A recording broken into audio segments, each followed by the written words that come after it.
Hello student, देखो बेटा जो क्लास +2 है उसमें हमारा एप्लीकेशन ऑफ बायोटेक्नोलॉजी वाला चैप्टर हो गया है। और उससे पहले जो आएगा वो ये आएगा बायोटेक्नोलॉजी प्रिंसिपल एंड प्रोसेस, यानी कि 4th यूनिट में 2 ही चैप्टर हमारे और ये 10 मार्क्स की है। इम्पॉर्टेंट है और नई चीज़ है आपके लिए, ठीक है। देखो बायोटेक्नोलॉजी वर्ड जो है, सबसे पहले मतलब अगर हम बात करें तो लुई पोस्चर जो नाम के जो साइंटिस्ट थे, उन्होंने इसी प्रोसेस को फर्मेंटेशन बोला गया था। आई बात समझ। लुई पोस्चर जो थे एक माइक्रोबायोलॉजिस्ट थे, इनके फादर ऑफ माइक्रोबायोलॉजी कौन थे? लुई पोस्चर नाम के साइंटिस्ट थे। कि पहले के टाइम में जो दूध से दही बनता था, ठीक है, या जो इडली या डोसा बनाते हैं तो उस प्रोसेस में फर्मेंटेशन प्रोसेस होती है, ठीक है। तो अब जो सबसे पहले मान लो बायोटेक्नोलॉजी से जो अल्कोहल प्रोडक्ट बनाया गया तो उसमें जो प्रोसेस चलती थी उस प्रोसेस को बोलते हैं फर्मेंटेशन। और ये सब माइक्रो ऑर्गेनिजम्स का यूज़ करके हज़ारों साल पहले ही ये प्रोसेस जो थी वो चलती थी, ठीक है। लेकिन हमें पता नहीं था कि रियल में ये जो प्रोसेस है वो क्या चीज़ है और आज के टाइप में इसमें क्या क्या चेंज करके हम लोगों ने इसका यूज़ किया है। तो बायोटेक्नोलॉजी सबसे पहले अगर हम इस 2-3 साइंटिस्ट का नाम इसमें आएगा। प्यूले जो वर्ग थे, वैसे उसको फादर ऑफ बायोटेक्नोलॉजी का नाम दिया गया था। और सेंटेले को हर्बर्ट बोयर्स जो साइंटिस्ट थे, उन्होंने सबसे पहले रिकॉम्बिनेंट डीएनए तैयार किया गया था, ठीक है। इसमें रिकॉम्बिनेंट इनकी क्या चीज़ होती है वो सारा का सारा हम पढ़ेंगे। तो बायोटेक्नोलॉजी, तो ये जो वर्ड दिया गया था ये कार्ले एक्रेलिस जो साइंटिस्ट थे, ठीक है, इन्होंने सबसे पहले ये वर्ड दिया गया था। कहता है कि biotechnology the techniques use of living micro organism, इनके लिविंग माइक्रो ऑर्गेनिज्म का यूज़ करते हैं, ठीक है। एनिमल और प्लांट्स और एंजाइम्स ऑफ दीज आर, और फिर उससे हम क्या कर सकते हैं, कुछ प्रोडक्ट तैयार करते हैं और ये प्रोडक्ट ह्यूमन बींग के लिए बहुत ज़्यादा बेनिफिशियल होते हैं। हम उसको डेली लाइफ में भी बहुत सारे यूज़ कर सकते हैं, जैसे कर्ड्स बनाते हैं, वाइन्स है, विनेगर है, ब्रेड्स है। तो ये जो प्रोसेस थी, ये इस प्रोसेस को मतलब ये इसके थ्रू जो माइक्रो ऑर्गेनिज्म का यूज़ करके जो प्रोडक्ट हम तैयार करते थे उस प्रोसेस को फ्रेगमेंटेशन प्रोसेस बोलते थे, ठीक है।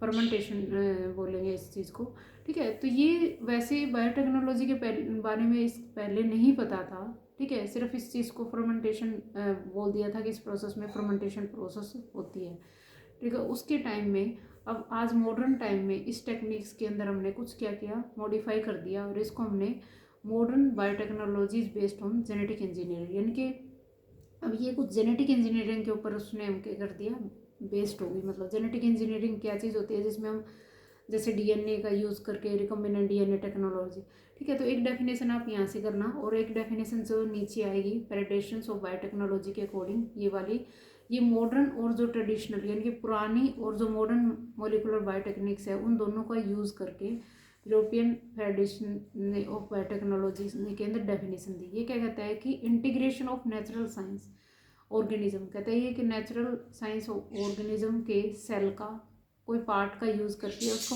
मोलिकुलर एनालोगस करके उससे हम प्रोडक्ट बनाते हैं और वो फिर ह्यूमन बींग के लिए हम क्या करते हैं, यूज़ करते हैं, ठीक है। तो ये डेफिनेशंस भी आपने लर्न करनी है और ये डेफिनेशंस भी आपने लर्न करनी है, ठीक है। अब कहते हैं इसका प्रिंसिपल क्या है, कहते हैं कि जो बायोटेक्नोलॉजी है वो 2 मेन प्रिंसिपल के ऊपर बेस्ड है।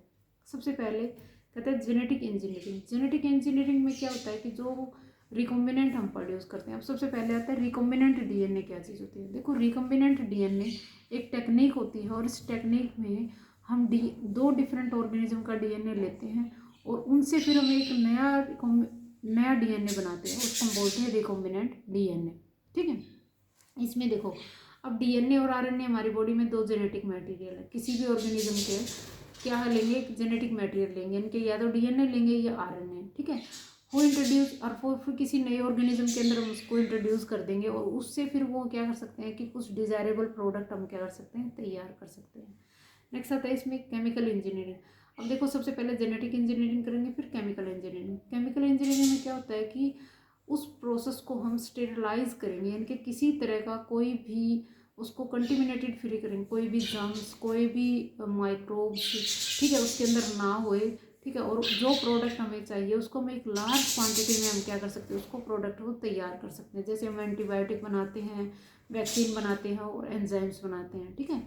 तो इसमें स्टेरलाइज करेंगे उसको प्रोसेस को, ठीक है, और ताकि वो कंटेमिनेटेड फ्री हो, ताकि उसमें किसी तरह का कोई और जम्स ना हो, और वो फिर हम जो माइक्रोब्स हैं वो डिजायरेबल लार्ज क्वांटिटी में हम उसको क्या कर सकें, तैयार कर सकें, ठीक है।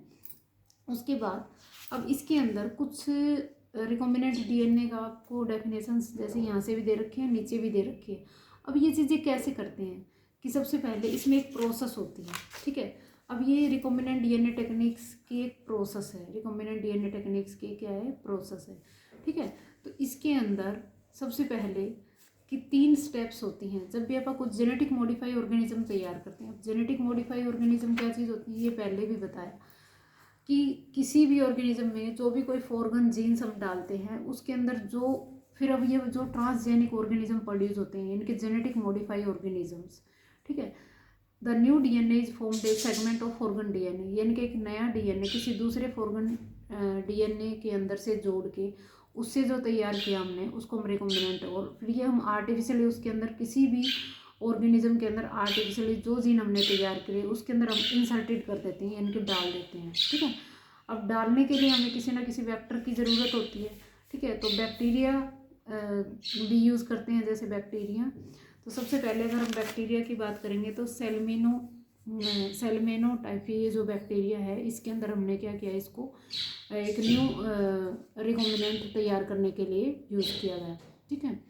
अब एक प्लाज्मिड क्या होता है, प्लाज्मिड का मतलब होता है कि देखो बैक्टीरिया होता है और बैक्टीरिया के अंदर एक अलग से, जैसे ये उसका खुद का डीएनए होता है, इसके अलावा एक एक्स्ट्रा क्रोमोसोमल डीएनए होता है जिसको बोलते हैं प्लाज्मिड। और ये प्लाज्मिड्स क्या होते हैं, हम वेक्टर के रूप में यूज़ करते हैं। वेक्टर का मतलब होता है किसी चीज़ को लेके जाने के लिए जो ट्रांसमिशन होता है, यानी कि कोई ना कोई वेक्टर हो गया। अब जैसे मॉस्किटो ने ब्लड को सक किया और हमारी बॉडी में प्लाज्मोडियम डाल दिया तो वो क्या हो गया, एक वेक्टर हो गया, ठीक है। वो इसके अंदर अब ये जो ऑर्गेनिज्म बना है वो हम क्या बोलेंगे, जेनेटिक मॉडिफाई ऑर्गेनिज्म बनेंगे, ठीक है।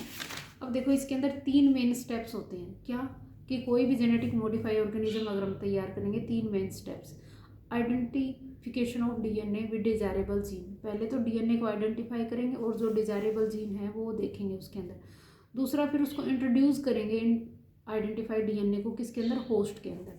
जैसे उसके अंदर क्या किया हमने, उस होस्ट के अंदर जैसे इकोलाई बैक्टीरिया ले लिया, यहाँ पे प्लाज्मिड, तो ये प्लाज्मिड इससे निकाल दिया और ये हमारा कौन सा है, जो डोनर सेल से हमने डीएनए लिया उसके हमने फ्रेगमेंट्स को काट दिया। अब ये जो प्लाज्मिड है उसको क्या करेंगे, यहाँ पे कट करेंगे।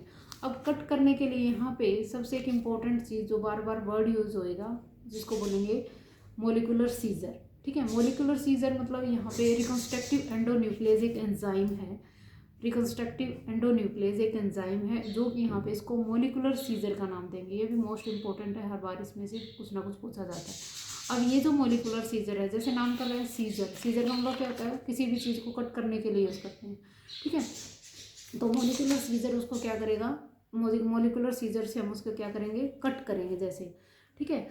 उसके बाद मेंटेनेंस इंट्रोड्यूस इनटू द, फिर उसको हम क्या करेंगे, किसी होस्ट सेल के अंदर ट्रांसमिटेड करेंगे और फिर उस डीएनए की हम क्या करेंगे, प्रोजनी बनेंगे। आई बात समझ। तो ये 3 मेन स्टेप्स होंगे किसी भी जेनेटिक मॉडिफाई ऑर्गेनिज्म को जब हम तैयार करेंगे। अब इसके अंदर हम रिकॉम्बिनेंट डीएनए टेक्निक्स के अंदर कौन कौन से स्टेप्स होते हैं, देखो इसके अंदर 8 मेन स्टेप्स दे रखे हैं। सबसे पहले कि ये जेनेटिक इंजीनियरिंग में ये सारा चीज़ आ जाएगी कि सबसे पहले हमने क्या किया, रिकॉम्बिनेंट तैयार किया। रिकॉम्बिनेंट में वही डीएनए लेके अब उस डीएनए को कैसे तैयार किया कि 2 बेसिक स्टेप होते हैं। पहला स्टेप होता है कटिंग करना और आइसोलेट करना। अब कट किसके थ्रू किया हमने, रिकंस्ट्रक्टिव एंडोन्यूक्लियस यानी कि मोलिकुलर सीजर के थ्रू जो डिजायरेबल जीन है उसको हमने क्या कर लिया, कट कर लिया।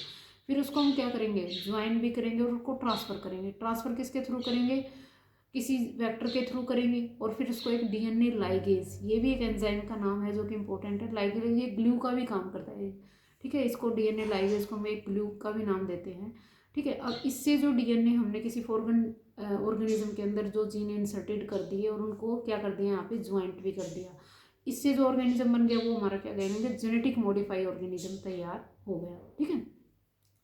अब ये कहता है कि अब जो डीएनए हमने ट्रांसफ़र किया है तो वो दूसरे ऑर्गेनिज्म के अंदर क्या पॉसिबिलिटी है कि वो पूरा का पूरा वो उसके अंदर ट्रांसफ़र हो गया और क्या पॉसिबिलिटी रहेंगे कि वो उसके अंदर मल्टीप्लाई करेगा, मतलब उस ऑर्गेनिज्म के अंदर क्या सिचुएशन होनी चाहिए। कहता है कि फिर piece of the desirable DNA transfer to the another organism, कहता है कि जो दूसरे ऑर्गेनिज्म का डीएनए वो यहाँ पे एक डोरमेंट कंडीशन में होना चाहिए, कि वो इनएक्टिव फॉर्म में होना चाहिए, ठीक है। अब वो मल्टीप्लाई नहीं करेगा, अपनी प्रोजनी नहीं बनाएगा, तो जो चीज़ हम उसमें इंट्रोड्यूस करना चाहते हैं वो चीज़ ही उसके अंदर हम क्या करेंगे, ट्रांसफर करेंगे। If the piece of the desirable DNA integrated in the genomes, वो रेप्लिकेट करेगा होस्ट सेल में और फिर वो इनहेरिटेबल होएगा डीएनए के अंदर, ठीक है। तो सबसे पहले हम ये देखेंगे कि डीएनए के अंदर वो कौन सा पोर्शन है जहाँ पे ओरिजिन ऑफ रेप्लिकेशन, रेप्लिकेशन का मतलब होता है कि एक डीएनए से दूसरा डीएनए बनाना। तो सबसे पहले डीएनए के अंदर ये पोर्शन देखें कि वहाँ पे ओरिजिन ऑफ रेप्लिकेशन क्या चीज़ है, तो वहाँ से उस डीएनए को कट करके और वहाँ पे जो पोर्शन हमने उसको क्या करना है, जोड़ना है, ताकि वो क्या करे, वहाँ पे जाके रेप्लिकेट करे, ठीक है। तो ये प्रोसेस होंगे और इससे फिर वो डीएनए की कॉपीज़ बनेंगी, मल्टीपल कॉपीज, उनको हम बोलेंगे क्लोन्स। तो सबसे पहले अमेरिकन एक साइंटिस्ट थे, ठीक है, इन्होंने रिकॉम्बिनेंट डीएनए फर्स्ट आइसोलेट किया गया था 1972 के अंदर, ठीक है। उसके बाद सबसे पहले वही बात है कि इसकी प्रोसेस क्या है, फॉर्मेशन कैसे करते हैं। सबसे पहले वही है कि सबसे पहले क्या करेंगे, सेल से कल्चर में यानी कि डीएनए को आइसोलेट कर लेंगे। दूसरा, उसको स्पेसिफिक जो रिकंस्ट्रक्टिव एंडोन्यूक्लियस सिलेक्ट करेंगे, यानी कि एक मार्कर का काम करेंगे। फिर उससे आइसोलेट कर देंगे, रिकंस्ट्रक्टिव एंडोन्यूक्लियस से उसके डीएनए के फ्रेगमेंट को काट देंगे। फिर डोनर जो सेल है उसके अंदर से, ठीक है, फिर उसको बाद क्या करेंगे, आइसोलेट करेंगे एनक्लीवेज, यानी कि प्लाज्मिड को भी हम उसको क्या कर लेंगे, आइसोलेट कर लेंगे। जैसे ये पूरी प्रोसेस दिखा रखी है, जब पहले इकोलाई बैक्टीरिया से प्लाज्मिड ले लिया, ये डोनर सेल से ले लिया, इन लोगों को रिकंस्ट्रक्टिव एंडोन्यूक्लियस से कट कर दिया, इसके छोटे छोटे पीसेज बना दिए। अब इन दोनों को हम क्या करेंगे, जोड़ देंगे, रिकॉम्बिनेंट। अब ये रिकॉम्बिनेंट हम किसी बैक्टीरिया के अंदर क्या कर देंगे, इंसर्टेड कर देंगे, और उससे बैक्टीरिया से काफ़ी सारे ये क्या करेंगे, क्लोन बन जाएंगे, ठीक है। और काफ़ी सारे हम क्या उससे रिकॉम्बिनेंट टेक्निक्स ये बन जाएगी, ठीक है। फॉर्मेशन ऑफ रिकॉम्बिनेंट, वही बात, आइसोलेट किया प्लाज्मिड के थ्रू, ठीक है। उसके बाद उसमें डीएनए लाइगेज उसको जोड़ देंगे। जैसे ये हमारे बेस पेयर हैं, ये सीसीटी आपको पता होना चाहिए। जो डीएनए होते हैं उसमें 4 बेस पेयर होते हैं, एडेनिन, थाइमिन, ग्वानिन और साइटोसिन, ठीक है। तो ये हमारे बेस पेयर हैं। तब ये इसके साथ हमने क्या कर दिया, इसको एनेलिंग कर दिया। एनेलिंग का मतलब होता है ज्वाइन करना, ठीक है। डीएनए लाइगेज के थ्रू इसको क्या एनेलिंग करेंगे, फिर इसको इंसर्टेड कर देंगे और फिर उसके मल्टीपल कॉपी बनाएंगे। तो इससे हमारे क्या हो जाएंगे, काफ़ी इससे नंबर डिजायरेबल जो जीन हम प्रोड्यूस करना चाहते हैं वो लार्ज क्वांटिटी में प्रोड्यूस हो जाएंगे, और उसको हम बोलेंगे जीन क्लोनिंग, ठीक है। अब इसके अंदर कौन कौन से टूल्स एंड टेक्निक्स यूज़ होते हैं, वही कि सबसे पहले रिकंस्ट्रक्टिव एंडोन्यूक्लियस मॉलिक्यूलर सीजर, फिर डीएनए लाइगेज, ठीक है। डीएनए लाइगेज क्या करेगा, उसको जोड़ने का काम करेगा। डीएनए पॉलीमरेज उसमें क्या करेगा, जिससे हम लिए हैं एक्सट्रैक्ट करके एक नया स्टैंड बना देगा डीएनए से, फिर से क्लोनिंग जीन बना देंगे। तो ये पूरी की पूरी एक स्टेप है, पूरी की पूरी प्रोसेस है, ये पूरी की पूरी टेक्निक है, और ये इसके अंदर सारे के सारे इसके अंदर यूज़ होंगे। थैंक यू बच्चे।